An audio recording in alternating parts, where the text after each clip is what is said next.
Там ситуация такая, что Грузия вот на тысячелетий пыталась сделать из ингушей православных. Вот самые, честно говоря, самые большие беды вот в нашей истории, хотя мы сегодня говорим, что Грузия, верили бы я, буду цвет. На самом деле они сделали все возможное, чтобы из нас сделать грузин и православных. И вот то, что мы сохранились, это малая часть тех ингушей, которые когда-то проживали, вот кахетинцы, царями, владельцами кахетинцев считались, кахетинцы царями считались, там, еще в 19 веке упоминает, считались войнахом, там, есть свидетельство, что кахетинскими, Кахети это огромная область в Грузии, где проживали непосредственно войнахские племена. Вот цанары те же самые, они кахетинцы древние. Вот эти кахетинцы говорили на войнахских языках.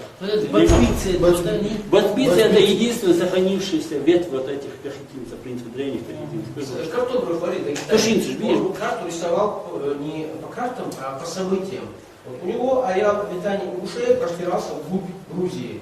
Вот так вот. И, кстати, есть есть армянский историк, который доказывает, что вот непосредственно кахетинцы, они и есть война в Йорцу. Он, кстати, тоже говорил, что просто мы там потеряли, и начали сюда еще больше как бы. Так вот, у Клопрота есть, вот Клопрот, вот этот, который...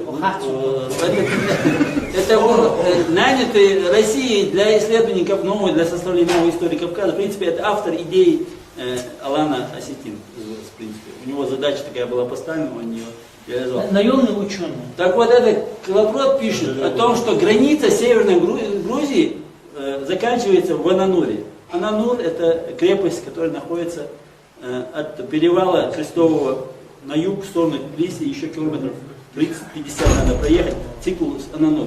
Это, да, но этот Ананур в 19 веке назывался Калкан-Кала. Знаешь, что означает?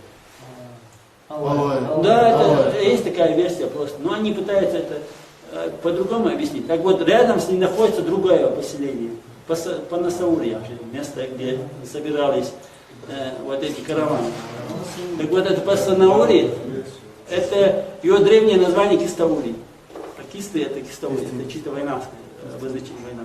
Вот эти все земли, они непосредственно война они уже, еще в 19 веке, они еще, вот последнего, Гвилет, Жбица-Ханнажи, Гуржиш Хадядас. Гвилети ликвидировали по инициативе грузинской церкви. Их оттуда выгнали. Есть такое место, называется оно Гудашеурское ущелье, там находится одно поселение, Каркуча Олцов. Это Кваргачи Олцов, Кваргачия, Кваргачи, там вот этот Казбеги докладывает, например, в 19 веке в Петербург о том, что в Каркуче живут Мальсаговы, и настолько они древние издревле там живут, что мы не знаем, когда они сюда заселились, там мягкие звезды. Вот это ущелье, все, там проживали война. Это Грузия, да, сейчас сегодня? Это сегодня Грузия. Непосредственно